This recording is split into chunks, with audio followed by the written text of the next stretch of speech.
Hello, sixth grade. Today we are going to talk about something a little bit different. We've been talking about the atmosphere for a few days. Today we're going to be talking about the water cycle, okay? So we talked about some other cycles. Today we're going to talk about the water cycle. Before we get into that, let's talk about water itself, right? So we know that water is made up of two different elements. Two hydrogens and an oxygen. So even though these are two different elements, hydrogen and oxygen, we know that there's actually three atoms, right? Because we have two hydrogen atoms and one oxygen. Since there's no number here, we know that that is a 1, but we don't need to write it in, right? So this hydrogen and oxygen particle, compound, really. And we know that it's connected where we have oxygen is bonded to two hydrogens. Now, these are bonded. I'm not going to go through the Bohr's model showing that because we've talked about it so many times.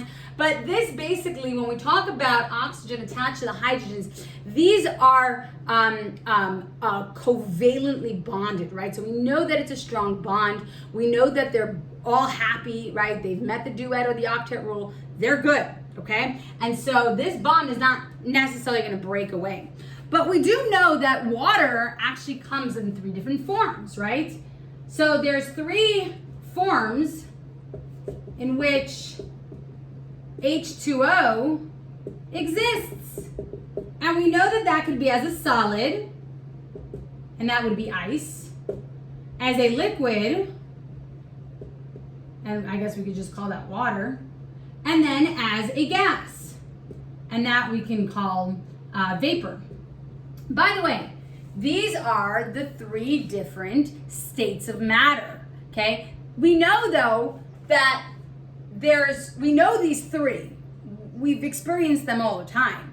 So, and you know it because anyone who goes into their freezer takes a thing of ice, puts it in their water, right? And then takes that water and puts it into a pot of boiling water and boils it, right? It's gonna turn into a vapor, right? So we are familiar with this because we've seen it. But there's actually one more state of matter, and that's called a plasma. Okay, and this is when the vapor ionizes, and we talked about what an ion is. It becomes charged, and we'll talk about that a little bit as well through the water cycle. It doesn't really affect our water cycle because it needs extremely high temperatures to get to this point. But yeah, we'll mention it later on. Okay, so we know that we have these four different states of matter. And the reason I mention it is so that you are aware that there's actually four states of matter, right? There's not three, there's four. And so we know that different compounds, particles can exist in those three different states. So what will make what will make something stay in one state versus another state, right? We have these four different states. Well, what's going to allow for water to exist as ice versus regular, just liquid water versus a vapor? What's the difference, right? If it's basically H2O, it's the exact same compound, right? Why would one be in one exist in one form and another exist in another form? And that has to do with temperature. Temperature is the reason why something would exist in one form over another form. But before we get into actually temperature and what exactly is happening, I want to show you how particles really exist, okay? And how these different states of matter exist in their own form. So, all atoms are in motion all the time, constantly moving, okay? Now, some move faster, some move slower, and we're going to talk about that. But they're always moving, all atoms, okay? Now, a solid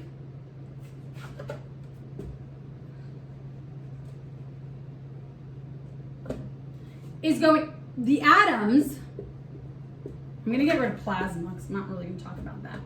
The atoms vibrate in place.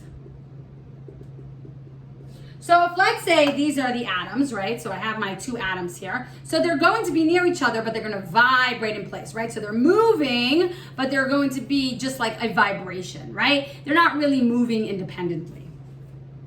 A liquid, the atoms flow past each other.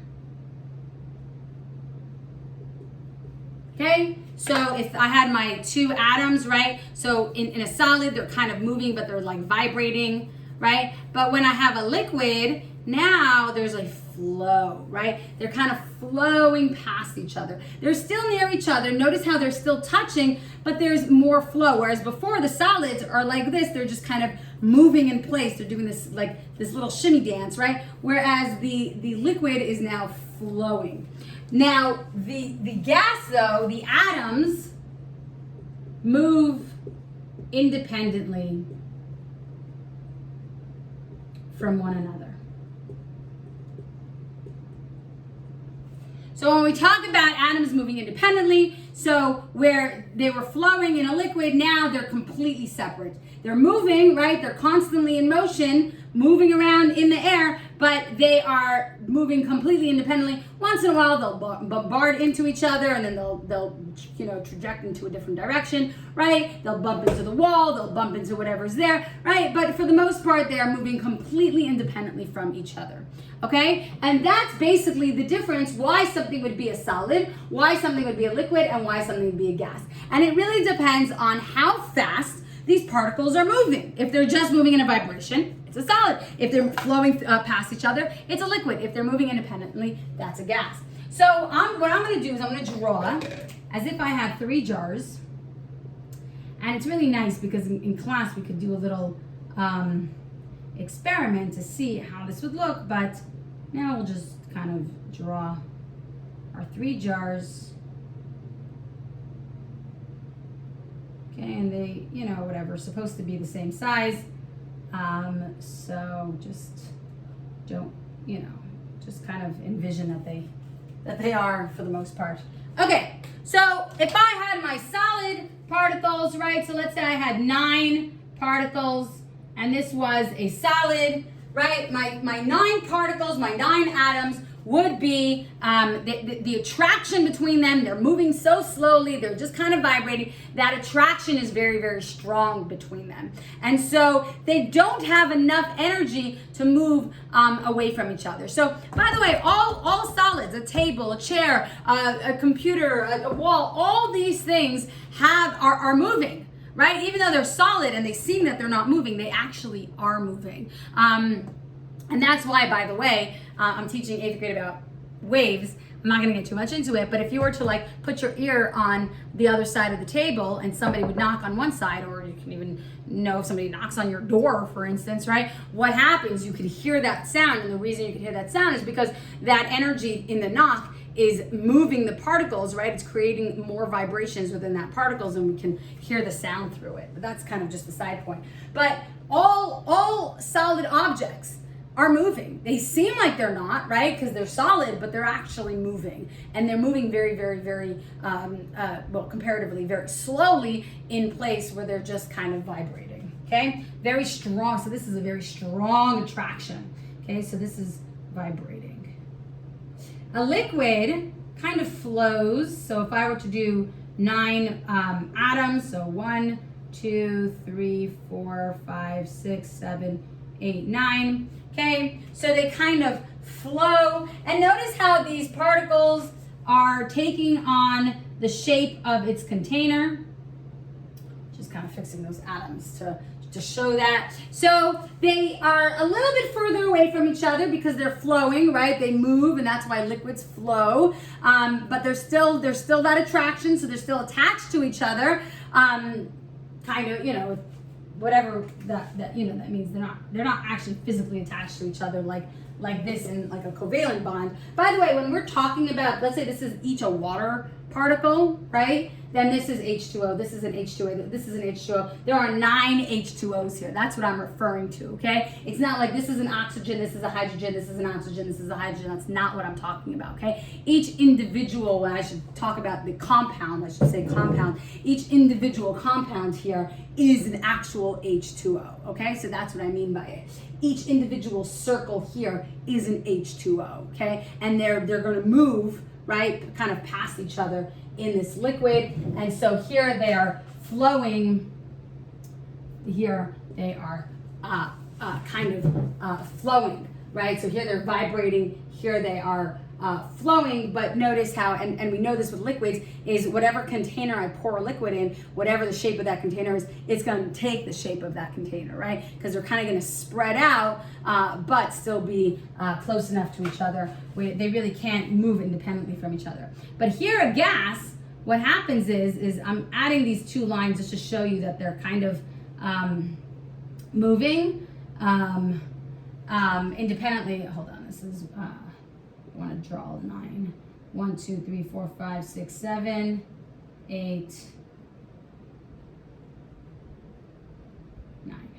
All right, so I have 9 gas particles where what's going to happen is that they're actually going to expand to take up the space of the entire container, and these are moving, they're independently moving. Okay, so here they're vibrating together, here they're kind of flowing past each other, and here they're kind of independently moving. So here we can see it. By the way, again, this circle represents water. This circle represents water. Each individual circles represent an H2O, does not represent just a hydrogen or just an oxygen. So just be aware of that. All right, so hopefully this kind of gives you that visualization. Tomorrow we're going to talk about how temperature actually affects these 3 different states, and I think that is that. Just to kind of just reiterate, we talk about this strong attraction to each other, right?